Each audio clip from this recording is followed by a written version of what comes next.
Hey guys, Ramsey here. Welcome to another video. Tonight, we've got a late night insight video. Rich Mitch coined that phrase, by the way. Or just what I was calling quick hit videos. You know, samples that I'm not going to give a full wear to, that I wanted to at least do a video on, you know, to put it out there, put my thoughts out there. But this is special because this is the very first time I'm ever smelling a fragrance from the house of Pineward. So the house's name is Pineward, and I guess I should have put two and two together when I did my This Is Not a Top 10 Pine, Cannabis, Ivy fragrance list yesterday.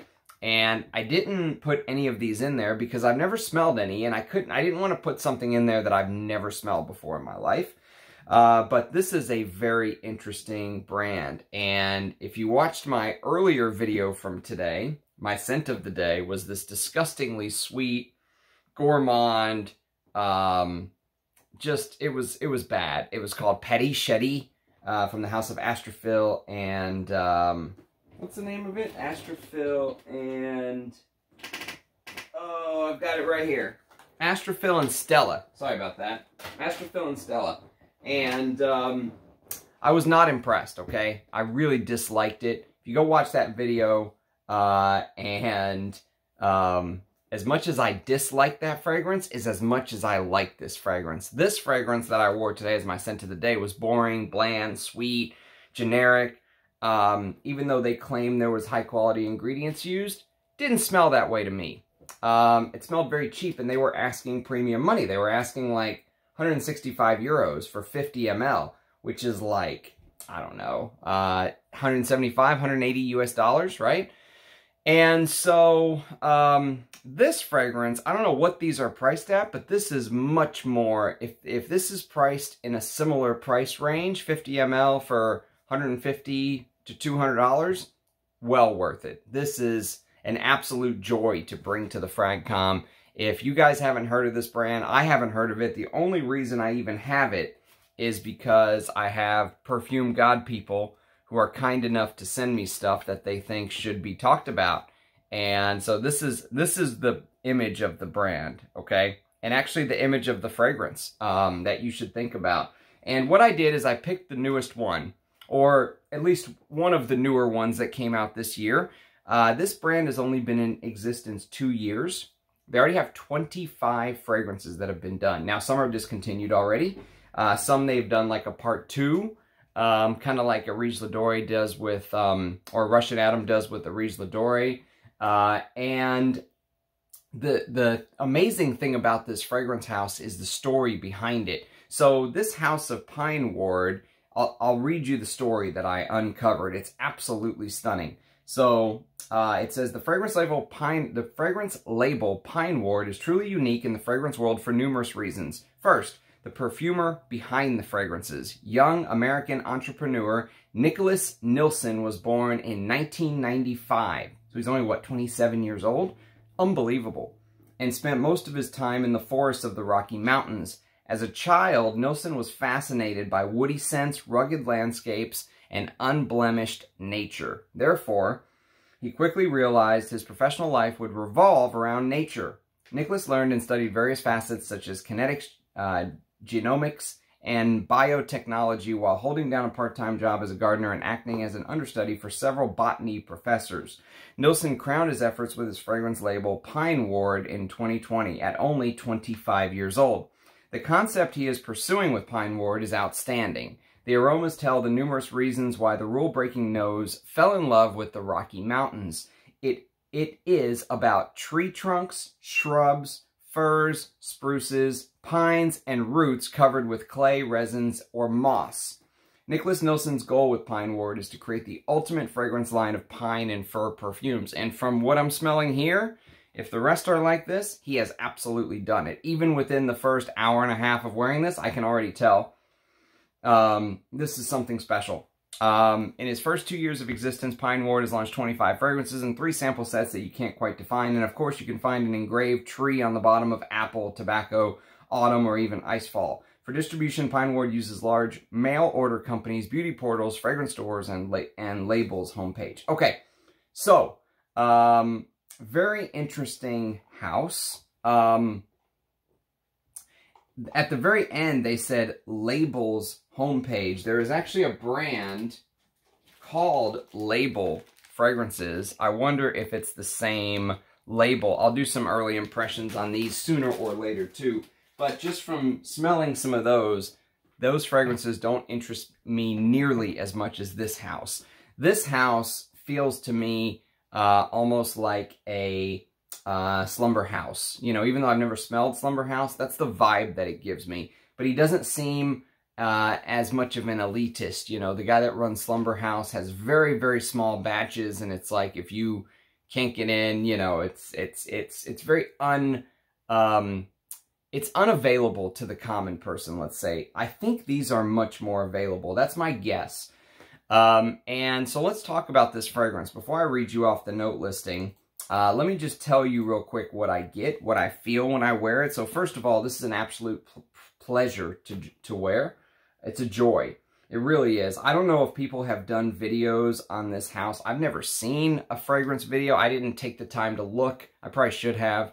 But I've never seen a fragrance video on this brand, Pineward. The only reason I knew about it before someone sent me this sample set is someone left me a comment about a month ago, and they said, "Oh my God, Ramsey, have you ever smelled this Pineward house?" And I went, "Who? No way, I never have." And they were like, "I'm serious, you need to get your nose on it." And I made like a mental note. So when I got these, I had already kind of looked through Parfumo, and I kind of had an idea of what the brand was about.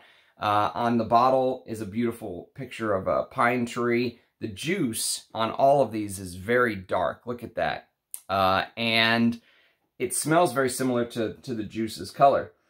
And, you know, before stuff like this came out in the niche world, I actually did a video yesterday on my favorite pine fragrances, okay? And one of my favorite ones is this, Polo Green. This is from 1978. This is one of the most classic masculine fragrances of all time. You know, if this young man came to me and said, "Ramsey, I'm a guy who loves pine fragrances. I like mature scents with tobacco and stuff like that. What should I wear?" Polo Green. And especially if you can find the Warner or Cosmere versions, that's what I'd recommend he wear. But what he did is he created his own signature pine line, if you will. Each one of these is around the woody, coniferous notes, stuff like that. And this one in particular is very interesting. It's the only one I've ever smelled from the line so far. And let me just give you kind of the journey, the idea. So when you first spray, it opens up almost bitter on your skin. And that bitterness really took me back because I like that in a perfume, but I don't get it very often. Very rarely do you get just an out-and-out green bitter fragrance with zero sweetness, negative sweetness, if you will. And I really enjoyed that, and I instantly sat straight up in my chair and paid very close attention to what was going on, because you get a stunning tobacco and pine combination in this fragrance. There's other green notes going on. There's silver fir, there's oak moss, there's some green herbal patchouli, there's some rooty vetiver in here, but it's mostly the opening is you're hit with the pine and you're hit with the beautiful tobacco and lemony citric bergamot, okay? And the bergamot here smells very fresh, very high quality. People take bergamot for granted. It's very common to be used as a note, let's say, but it's not very common that you get high quality. Like, this smells like Calabrian high quality bergamot. It doesn't smell like the, you know, like some boring bergamot, pink pepper, or vetiver combo you see from every, you know, designer house nowadays. No, this smells unique, first of all. And that bitterness really stands out, and I really like it. And then you get this hay-like vibe. So there is tobacco, and there's hay. But what's interesting here, and what kind of really, you know, again, made me kind of sit up and take notice, because he's doing things different than the way that most people create a fragrance. So I actually did a couple interviews with Russian Adam, and in one of the interviews we talked about how when someone uses tobacco in a composition, they almost always invariably will use tonka, okay? It's like a 1-2 punch. When you get your tobacco, you get your tonka, because tonka sweetens everything up, if you will. It acts as a natural sweetener, and it works just naturally so well with tobacco. Okay, so it's an easy combination. When you see tobacco, you almost always will see tonka. And what's interesting is I was noticing that as the tobacco is coming through, you are getting some florals. So there's a carnation note, but it's not as spicy as some of like the vintage carnation notes that you're probably thinking of in your brain, number one. There's a geranium note. And while it smells like there is some spice in this fragrance, I don't know if it's necessarily coming, you know, I don't think it is a heavy spicy carnation or spicy geranium, if you will. There's also a very relaxing chamomile note, okay? And, you know, when I think of chamomile, I always think of like chamomile tea. There's a chamomile note in this Fleur du Mal. If you've ever smelled this, you'll get an idea of a nice chamomile note. This is one of Francis Kirkjohn's best creations, by the way. And the way that it feels is it feels like you took a carnation flower, or you took a geranium flower, or you took a chamomile flower, maybe all three, let's say, 1, 2, 3, and you stuck them in pine sap and just sat down with some, you know, relaxing chamomile tea, and you watched which flower, you know, like molasses kind of gravity just brought it to the floor first, you know. Like in Billy Madison, when they threw the pickles at the window and whichever pickle goes down first wins. It feels like that. You know, it literally feels like you're smelling the pine with the resins, and the florals just kind of stuck on, and it's just kind of slowly, gravity is bringing it down. But what really caught my attention, and I bet you most people will not notice this, but what really caught my attention is that lack of tonka. So it is, you know, it's not what he necessarily put in, it's what he left out of the fragrance. And it is very noticeable. If you are familiar with the modern tobacco, like I'll give you a quick example. Again, just going off script here, but just talking out loud. So here's a sweet tobacco tonka fragrance I absolutely love. Thierry Mugler's Amen Pure Havane. Okay, now Pure Havane is honey with a little bit of cherry touches and tonka.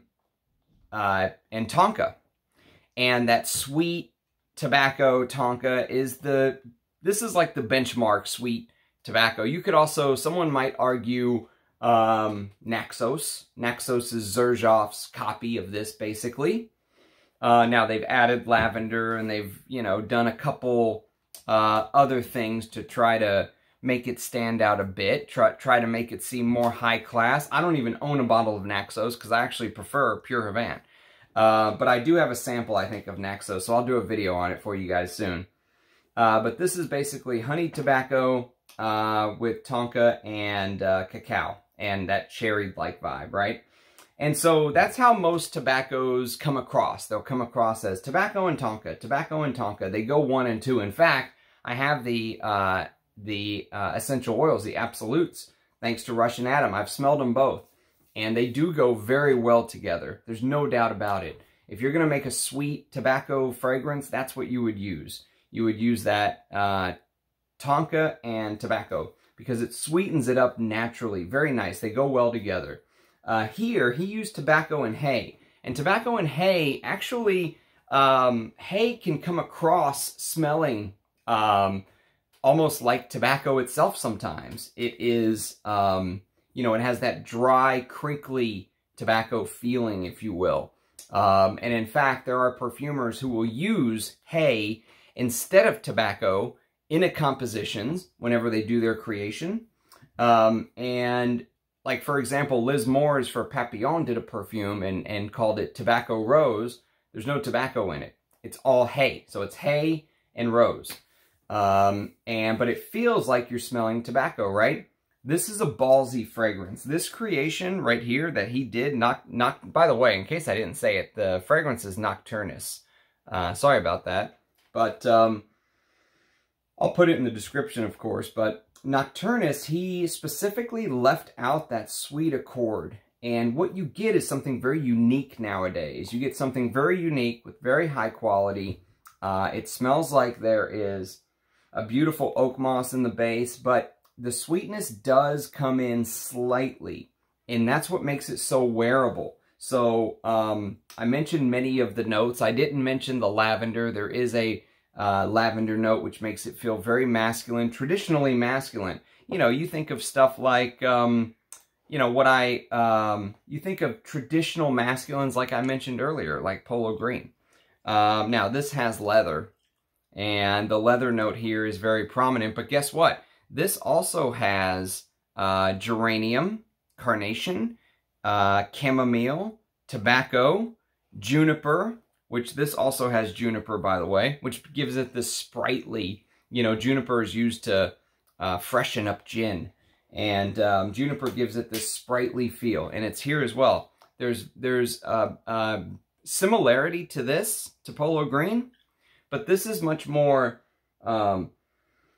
this feels much more indie. You know, it feels like an indie fragrance, like you're smelling something that is done in small batches in, you know, it literally feels like he is out there distilling this in the woods, where he's using the, you know, outside background as a, you know, as a motivator for, you know, for the scent, for the creation of the scent.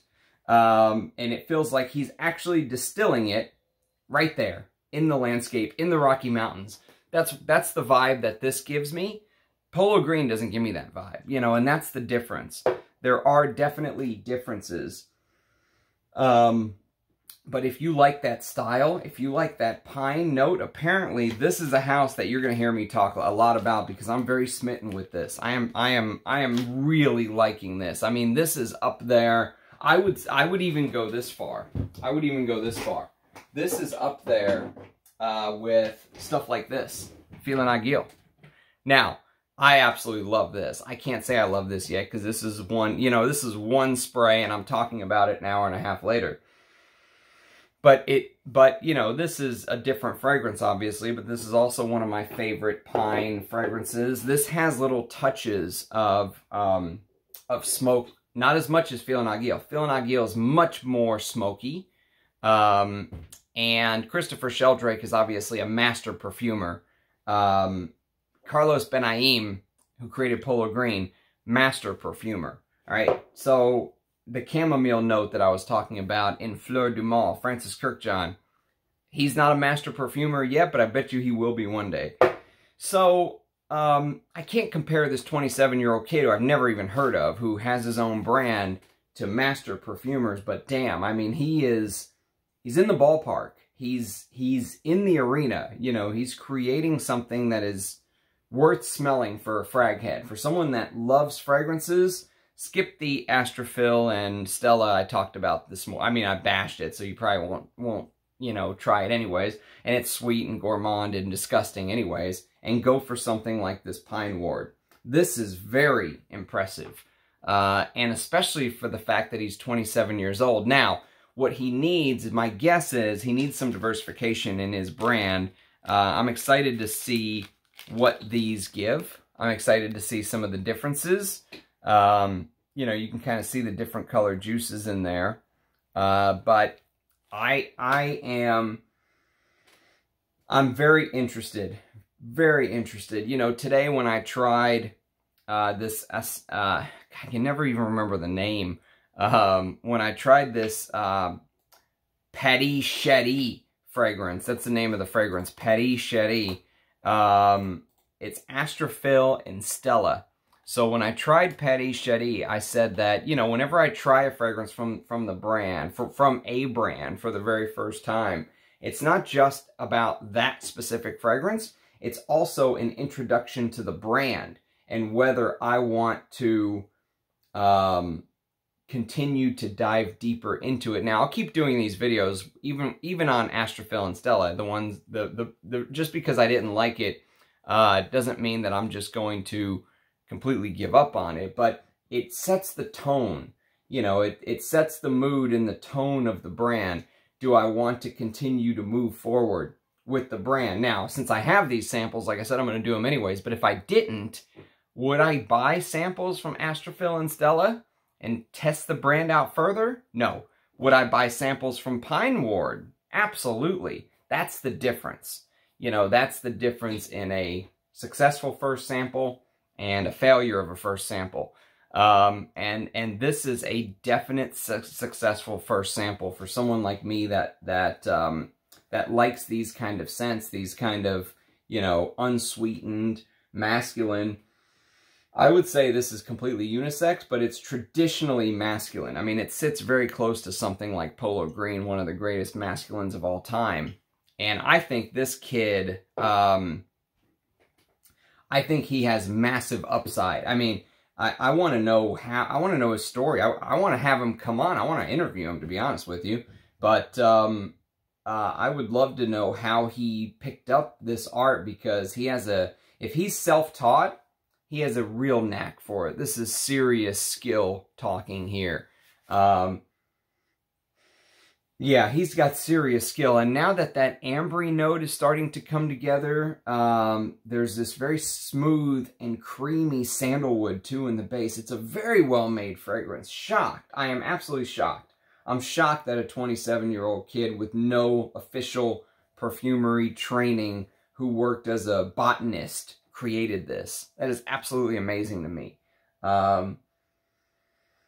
So, yeah, I mean, I'm going to hype what I love and bash what I hate, and today was a great example of that. I absolutely shit all over this Astrophil and Stella fragrance, and it deserves it, honestly. I hope the next ones I try are better, like Into the Oud and stuff like that, but this is a shocking discovery for me, and a brand that I am very excited. You're going to see more of these videos very soon, because there's really nothing else that I want to try right now. In fact, the one that's full, I might even wear as my scent of the day, these that have a bunch of juice in it, because you can tell it's strong. You know, you don't need but 1 or 2 sprays. It is powerful juice. Yes, so anyways, thank you very much for watching. If you have experience with this House of Pineward, again, I'm brand new to it, but if you have experience with it, I would love to know your thoughts. Or if you've smelled Nocturnis, basically I just picked one of his newest ones, since I figured that would be most likely to still be available. I know some have been discontinued or whatever it is, and some of them they did like a part 2. So there was one of them I was looking at here where it's like Foghorn part 2. So part 1 must have been, maybe there was a problem with ingredients and they had to reformulate. I don't know. But either way, if you're a pine lover, this should have been on my list from yesterday. This particular one, Nocturnis, and it sounds like a bunch of his fragrances should have been on my list, but this one especially, I can tell you, since I'm wearing it, yes, it should have been on the pine list, and it should have been towards the top, because damn, it's really good. So yes, that's my take. I mean, I'm smitten with this brand. I can't wait to try more, and you know, I would love to hear you guys' feedback in the comments, your thoughts in the comments, because I know that I have some of the most knowledgeable subscribers in the world, and I'd love to know what you guys think. So, cheers, guys. Appreciate everyone watching. Thanks for all the support. Thanks for all the likes and subscriptions and all that good stuff. I love seeing your faces below. Let me know what you think, and I hope to see you tomorrow with another video. Bye, guys.